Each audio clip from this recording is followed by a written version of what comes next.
Рахмет пікіріңізге. Келесі ма кім? Абдуллах дей ма? Эфирде сіз айта беріңіз.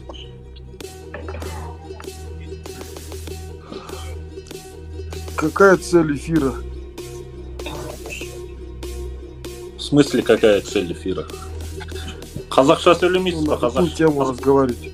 Эфирді. Қазақша да сөйлеймін, орысша да сөйлеймін. Какая разница тебе, как я разговариваю? Мен қазақпын ғой. Какайыңды басқа жаққа бармай? Мен қазақ екенім көрмей тұрдым ба не? А? Тұр, и чё? Қазақша сөйледім мен саған. Орысша сөйлесе не болады? Орысша сөйлесең шығарып тастаймын сені эфирден. Все, пошел.